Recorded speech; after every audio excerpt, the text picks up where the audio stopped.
आदाब नाजरीन, news 16 digital में आप सभी का खैर मकदम है। हिंदुस्तान के वजीर आजम नरेंद्र मोदी के मुसलमानों के लिए कहे गए तनकीदी और नफरत से भरे अल्फाजों के लिए बेंगलोर में जनाब सैयद अशरफ साहब ने सख्त मजम्मत करते हुए अफसोस का इजहार किया। जी नाजरीन, हाल ही में की गई रैली से नरेंद्र मोदी के मुसलमानों के लिए दिए गए मुतनाज़ा बयान पर आंजहानी वजीर आजम वीपी सिंह के सियासी मुशीर जनाब सैयद अशरफ साहब ने कड़ी मजम्मत की है। उन्होंने कहा कि वजीर आजम नरेंद्र मोदी जी ने सिर्फ अक़लियतों खास करके मुसलमानों के खिलाफ ऐसी बातें कही है जिसे कहना वजीर आजम को ज़ेबा नहीं देता। उन्होंने मजीद कहा कि सिर्फ चंद वोट्स के हासिल करने के लिए वजीर आजम कुछ भी बयान देते जा रहे हैं, जबकि ऐसा करना बिल्कुल गलत है। आइए देखते और जानते हैं पीएम नरेंद्र मोदी के दिए गए गलत और मुतनाज़ा बयान पर जनाब सैयद अशरफ साहब के ख्यालात। हाल ही में हमारे आदरणीय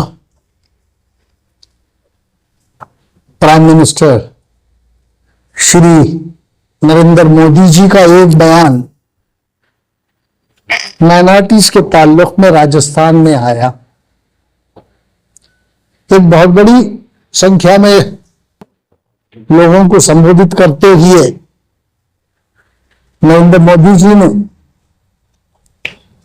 माइनॉरिटीज को, इसमें माइनॉरिटीज में खुसूसन मुसलमानों को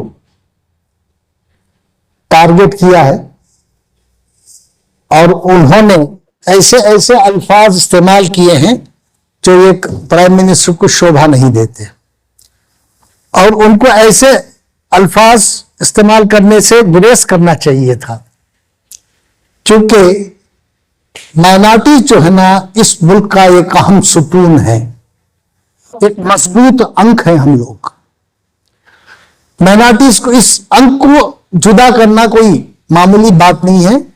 ये मुश्किल ही नहीं, नामुमकिन है, ये हो ही नहीं सकता कभी भी। लेकिन वोटों की खातिर बौखलाहट में प्रधानमंत्री जी का जो बयान आया है वो काबिल मजम्मत है। ऐसे बयानात प्रधानमंत्री जी को देना नहीं चाहिए, क्योंकि आज हम ये देख रहे हैं कि हर तरफ से जो है ना उनके लिए तनकीद ही तनकीद हुई जा रही है।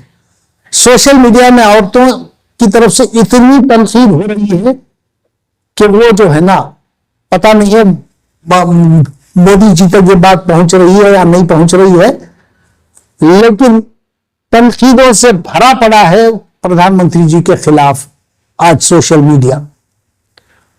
और हर बार जो है ना वोटों की खातिर माइनॉरिटीज को निशाना बनाना, ये कहां का इंसाफ है। जब आजादी की लड़ाई लड़ रहे थे तो आरएसएस हो या दूसरी अन्य पार्टियां, कांग्रेस के अलावा कोई भी जो है ना मैदान में नहीं थी, सब अपना अपना समझौता कर लिया था ब्रिटिशर्स के साथ। आरएसएस ने पहले ही समझौता कर लिया था, ये कई अखबारों में आए, कई बुकों में आए, कई किताबों में आए, सब ये शाया हो चुके हैं, इसे दोबारा बोलने की जरूरत नहीं है। लेकिन आप मुसलमानों को ही टारगेट क्यों करते हैं? मुसलमानों के आपको इतनी, आप मुसलमानों से क्यों ये है दुश्मनी है? अगर आप मुसलमानों की कुर्बानियों को देखना चाहते हैं तो आप चले जाइए इंडिया गेट पे, जो आपके मकान के कुछ आधे 1 किलोमीटर के करीब में ही मौजूद है इंडिया गेट। वहां 97 नाम एक पत्थर पे कुनंदा ही, उस नामों में मुसलमानों की तादाद 60 पर 63,000 है और बाकी के सिख भाइयों की तादाद है। और फिर भी हमसे कहते हैं कि भाई मुसलमानों का कोई योगदान नहीं है।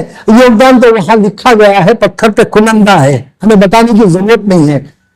हम मुसलमानों को टारगेट करना खत्म करो, बंद करो।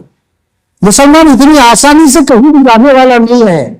कोई भी उठे कह दे तुम पाकिस्तान चले जाओ, इधर चले जाओ, उधर चले जाओ, क्यों जाएंगे? हमने इस मुल्क को तरजीह दी है, हमने इस मुल्क में कुर्बानियां दी हैं और हम इस मुल्क के अंक हैं और यही रहेंगे यही पैदा हुए हैं और यही हम खत्म भी हो जाएंगे और इसी की मिट्टी में मिल जाएंगे। यहां बार बार निशाना बनाने की कोशिश मत करिएगा। आपने आज सवाल औरतों के मंगलसूत्र पे भी कर दिया है। मैं जहां तक समझता हूं औरतों का जो गहना है, मजबूत तो गहना जो है वो उनका मंगलसूत्र है। आपने मंगलसूत्र के इशू को उठा के बहुत बड़ी गलती की है। आपको ये मंगलसूत्र पे बात करना नहीं चाहिए था। और किसके मंशूर में क्या है हमें इससे मतलब नहीं है, लेकिन जो इशू आपने उठाया मंगलसूत्र का, आज देख लीजिए हर सोशल मीडिया में भरा पड़ा है आपके खिलाफ। औरत का ये मजबूत गहना जो है मंगलसूत्र है। मंगलसूत्र, औरत किसी भी चीज पर कॉम्प्रोमाइज कर लेगी लेकिन अपने मंगलसूत्र पे कॉम्प्रोमाइज नहीं करती। जब सुबह औरत उठती है तो सबसे पहले अपने गले में लटके हुए मंगलसूत्र को चूमती है और आंखों से लगाती है। ये इतनी इज्जत करती है औरत मंगलसूत्र की। आप उसकी तौहीन कर रहे हैं।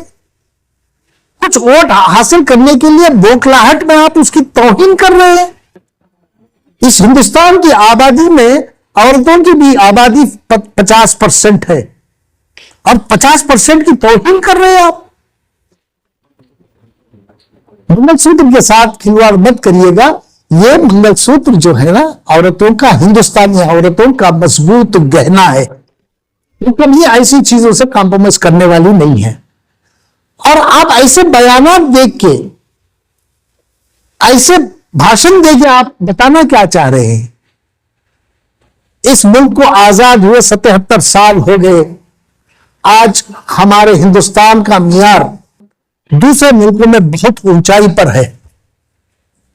ये पहुंचाने में आज तक की जितनी भी सरकारें 1947 से अब तक बनी हैं, सबका इसमें योगदान है।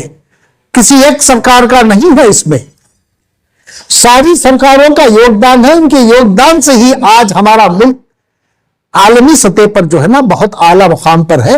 उसको गिराने की मोदी जी आप कोशिश मत करिएगा। हमारे मुल्क का आज आलमी सतह पर ऊंचा मुकाम है। आप वोटों के लिए ऐसे भाषण करके, ऐसे बयानात देके हमारे उस विकार को गिराने की कोशिश मत करिएगा। हाँ, मेरे पास एक सुबह किसी और से मैं दिल्ली में बात किया था, एक बीजेपी के नेता से, तो उनका मेरे पास फोन आया सुबह।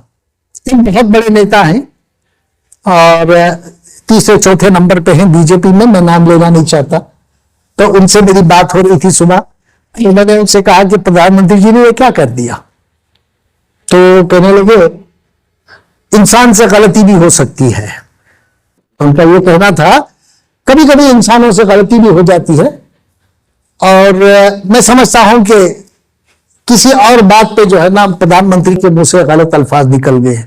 मैंने उनसे कहा कि अगर गलत अल्फाज निकल भी गए हैं तो मैं समझ आप उनसे कहिएगा कि आइंदा उनके भाषणों में इसकी तरदीद करें, इसका खंडन करें, अपनी गलती को माने। तो उनके कहने के मुताबिक मैं समझता हूं कि हो सकता है उनके मुंह से अगर गलती भी हो गई है तो आगे भाषणों में मैं उम्मीद करता हूं कि प्रधानमंत्री जी इस गलती को मानेंगे और हमारे औरतों के जो मियार को, उनके जो सिंदूर और उनके जो ये है मंगलसूत्र को, उसकी हिफाजत में ये हुकूमत काम करेगी बोल के मैं समझता हूं कि आगे चलकर काम करेगी। और सबसे बड़ी बात यह है कि भाई आपको इस बात का पूरा हक है। आप अपोजिशन को जो है ना तनकीद कर सकते हैं, अपोजिशन वाले आपको तनकीद करते हैं। ये जो है ना कांग्रेस, इसमें जो है ना इलेक्शन के टाइम पे चलता आ रहा है और चलता रहेगा। इसमें कोई गलती नहीं है। एक दूसरे की तनकीद करना, अपोजिशन रूलिंग पार्टी को तनकीद करती है, रूलिंग पार्टी अपोजिशन को तनकीद करती है। तनकीद तक ही रखिए। आप मसलों पर बात करिएगा, बेरोजगारी पर बात करिएगा, औरतों की हिफाजत पर बात करिएगा, क्राइम को किस तरह से रोकना है इस पर बात करिएगा, लेकिन किसी एक कम्युनिटी को टारगेट मत करिएगा। खामोशी का मतलब बिल्कुल यह नहीं है कि हम बिल्कुल खामोश हैं। हमारा मजहब हमें सब्र करना सिखाता है और हम सब्र कर रहे हैं। सब्र का मतलब यह नहीं कि हमारी कमजोरी है। हमें क्यों टारगेट करें? हमने आज तक तो किसी को कुछ कहा नहीं है। अब हम सुन रहे हैं, सुन के सब्र कर रहे हैं। सब्र का मतलब हरगिज हरगिज ये मत निकालिए कि हम कमजोर हैं।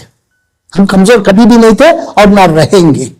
हमें जान लेना चाहिए। और कोई भी सरकार हो, मैं यहां किसी की आलोचना नहीं कर रहा हूं, कोई भी सरकार हो, जो मुकाम हम लोगों को इस देश के आईन ने दिया है, कॉन्स्टिट्यूशन ने दिया है, उसे बरकरार रखिएगा। इसको ना बदलने की कोशिश करिएगा।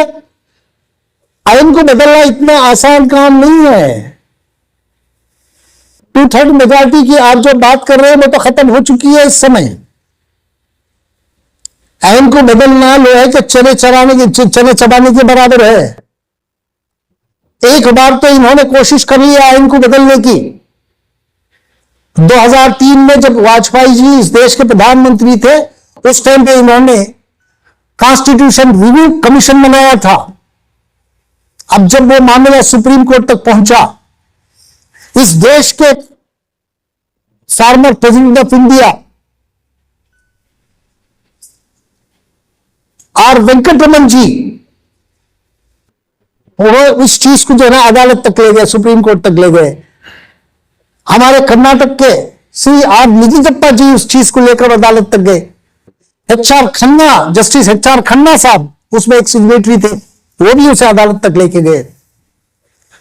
जो माने जाने माने कुलदीप नैयर जी, जो जर्नलिस्ट, वो भी उसमें एक सिग्नेटरी थे। और एक नाचीज, मैं भी उसका एक सिग्नेटरी था उस जमाने में। लेकिन उस टाइम पे इनका हलफनामा आया वहां।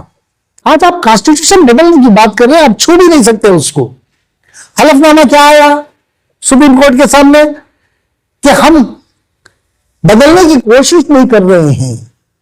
ये सरकार की तरफ से सुप्रीम कोर्ट में हलफनामा दाखिल किया सरकार ने और कहा कि हम कॉन्स्टिट्यूशन को बदलने की बात नहीं कर रहे हैं, हम ये देखने की कोशिश कर रहे हैं कि कहीं कोई चीज बदलनी पड़े या उसे कोई उसमें जो है ना कोई ये करना पड़े, करेक्शन करना पड़े, तो हम उसको देख रहे हैं। हम कॉन्स्टिट्यूशन बदलेंगे नहीं और ना हमारा ये इरादा है। तो सुप्रीम कोर्ट में ऑलरेडी ये मामला जा चुका है और सुप्रीम कोर्ट से उन्होंने माफी भी मांग ली है और ये कह दिया है। आज भी सुप्रीम कोर्ट के सामने वो हलफनामा बाकी है, आज भी है उनके पास। और इतनी आसान बात तो नहीं है कॉन्स्टिट्यूशन को बदलने की। ये सोच भी नहीं सकते, किसी को डरने की जरूरत ही नहीं है इस चीज के लिए, क्योंकि कॉन्स्टिट्यूशन में ऐसी ऐसी चीजें हैं जिसे छू नहीं सकता। उसमें खुद कॉन्स्टिट्यूशन में खुद जो है ना वो ऑर्डर बना दिया गया है कि इसको किसी भी कीमत पे बदला नहीं जा सकता। अब क्या बदलेंगे आप? ये सिर्फ डराने की बात है और डरने की कोई जरूरत नहीं है। क्या यहां जो है ना हम लोगों को डरने की भी जरूरत नहीं है कॉन्स्टिट्यूशन बदलवाने की, और ये बदलने की कोशिश भी नहीं करेंगे। ये सिर्फ डरा रहे हैं और जो है ना ये अवाम इससे डर गई है और इसका खिमाजा जो है ना अनकरीब आगे चुनाव में, जो चुनाव हो रहे हैं इसमें ये भुगतेंगे। और आप जो गलतियां कर रहे हैं उन गलतियों की वजह बरसों तक मुल्क को उसको खिमाजा भुगतना पड़ेगा आपकी गलतियों का। ऐसे गलतियां मत करिएगा। कॉन्स्टिट्यूशन बना है, सबकी राय से बना है। सारी जो जितने भी सिटीजन हैं, जितने भी हिंदुस्तानियां हैं, उनको सबको उनका हक दिया गया है। आज हम टारगेट है, कल क्रिश्चियन भाई टारगेट होंगे, परसों हमारे शेड्यूल ट्राइब भाई टारगेट होंगे। क्योंकि जो है ना हमारे दलित भाइयों को इन्होंने रोक रखा है। 30 लाख वैकेंसियां आज हिंदुस्तानी सरकार में हैं। सरकार के पास 30 लाख वैकेंसियां पड़ी है, लेकिन उसको पूर्ण करने की बात नहीं हो रही है। अगर उसको भर्ती करने की कोशिश करेंगे तो रिजर्वेशन देना पड़ेगा। रिजर्वेशन किसे देना पड़ेगा? मुसलमानों के लिए तो नहीं है रिजर्वेशन, वहां दलित भाइयों को देना पड़ेगा। इसलिए जो है ना 30 लाख वैकेंसियां भर नहीं रहे। तो इसका यह मतलब है कि आगे चल के जो टारगेट होंगे वो दलित भाई होंगे। अब माइनॉरिटीज और दलितों को एक होना जरूरी हो गया है, और ये दलितों को और माइनॉरिटीज को सोचना पड़ेगा आगे चल के इन दोनों का अगर एक साथ हो जाए तो ये बहुत बड़ी ताकत बन सकते हैं। अब मैं आदरणीय इनसे जो है ना आदरणीय हमारे प्राइम मिनिस्टर साहब से मैं गुजारिश करता हूं कि ऐसे बयानात से गुरेज करें, ये देश के हित में नहीं है। देश के विखार को जो है ना धक्का पहुंचने वाली बात कर रहे हैं आप वोटों की बात करिएगा, वोट मांगिए, वोट मांगने का हर एक को हक है, हर पार्टी को हक है। आप वोट मांगिए, अपनी हद में रह के मांगिए, हद से आगे बढ़कर मत मांगिएगा, ये मेरी आपसे गुजारिश है। मैं आपके माध्यम से ये प्रधानमंत्री जी तक इस बात को पहुंचा रहा हूं।